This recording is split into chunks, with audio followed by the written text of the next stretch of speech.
Hello, Floridians.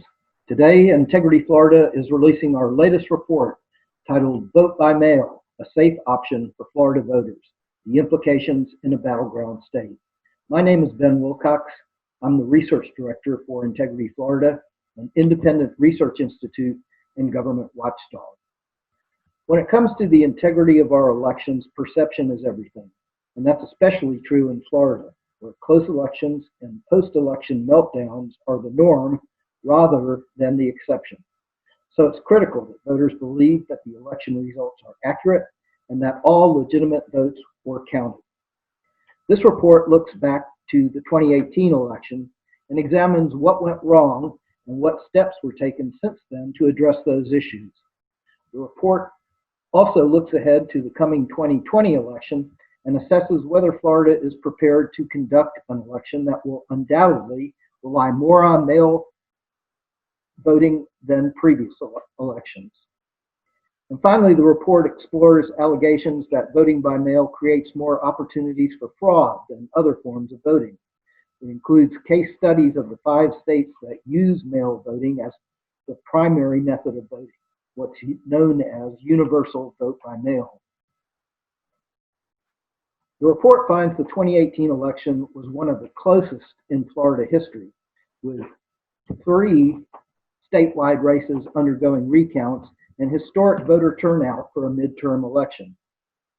The most severe election problems in 2018 were confined to 2 Florida counties, Broward and Palm Beach, leading to allegations of voter fraud and misconduct by election officials. Both counties have a history of election problems going back to Palm Beach County's infamous butterfly ballot in the 2000 election. Each county's elected supervisor of elections was removed from office by a Republican governor. Outgoing Governor Scott removed and replaced the Broward supervisor. Governor DeSantis removed and replaced the Palm Beach County supervisor. At the time, partisan concerns were raised because both counties have considerably more registered Democrats than Republicans. This report finds the new appointed supervisors have been working to address the problems those counties experienced in 2018. Palm Beach County has spent more than $15 million on new voting equipment. Broward County, which struggled to process late arriving mail-in ballots in 2018, has doubled its capacity, going from 6 machines to 12. Both supervisors conducted successful presidential primary elections in March, but November's general election will be the real test. The Florida legislature has also acted in the 2019 legislative session to address the election problems identified in the 2018 election, including making modifications to the vote by mail process. House Bill 7066 is known for the requirements that ex-felons pay all court-ordered fees and fines before they can register to vote. But the bill also contains significant reforms to the way elections are administered in Florida. For example, it allows a voter to drop off his or her vote-by-mail ballot at a secure drop box located at each active early voting site. It allows supervisors to mail domestic VBM ballots earlier, between 40 and 33 days before an election. Previously, it was 35 to 28 days prior. Ballot envelopes now ask for an email address and phone number, so voters can be notified if there is a problem with their signature.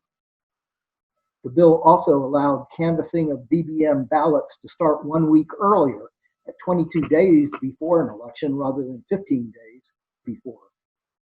These changes represent best practices that are being used by other states that rely more heavily on vote by mail and should improve Florida's VBM program.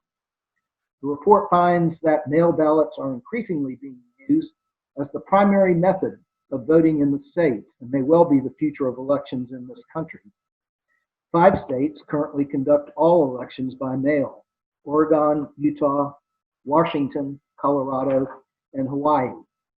At least 21 states conduct some local elections by mail. Of all states, 29 are no-excuse states, where voters can vote by mail for any reason. 16 states are excuse-only states, where voters must specify a reason why they cannot go to the polls. Florida is a no-excuse state. Since 2002, Florida voters have been able to request a mail ballot for any reason. Florida has a long history with vote by mail, and the process has been modified and improved over the years, most recently in 2019. President Trump's recent attacks on mail voting may lead to some voters distrusting mail ballots, possibly resulting in decreased turnout. Virtually every credible source that we found refutes President Trump's warnings about widespread mail voter fraud. Mail balloting may be slightly more susceptible to fraud than in-person voting, but in any case, existing research shows voter fraud in general is exceedingly rare. In our 5 case studies looking at the states that use universal vote by mail, we found little evidence of fraud, few problems have been reported, and vote by mail is popular with the voters. The report finds research indicates that vote by mail does not help any political party, as President Trump falsely claims. Here in Florida, mail voting has been most effective, employed by Republicans, who have generally been better than Democrats at getting voters to cast mail ballots. The report also finds that in some states with universal mail voting, it has increased voter turnout. That's not to say there aren't concerns around voting by mail, particularly when it comes to verifying ballots based on signatures. We found research that indicates minorities, young people, first-time voters, and voters with disabilities are most likely to have their ballots rejected because of non-matching signatures or other defects. There are also recent concerns that have been raised about the post office and whether budget cuts will undermine its ability to deliver ballots on time for the November election. We don't address that issue in this report, but we do suggest voters follow the advice of their local elections officials. If you are a first-time vote-by-mail voter, read the instructions carefully and mail in your ballot earlier rather than later. Voters in Florida can go online to their local supervisor of elections office and find out whether their ballot has been received and their vote counted. Overall, the report finds Florida should be well positioned to conduct a safe, reliable election with a robust vote-by-mail program. My only qualification to that statement is this is Florida, after all, and if something can go wrong, it probably will. If this election is close, the results will likely be contested.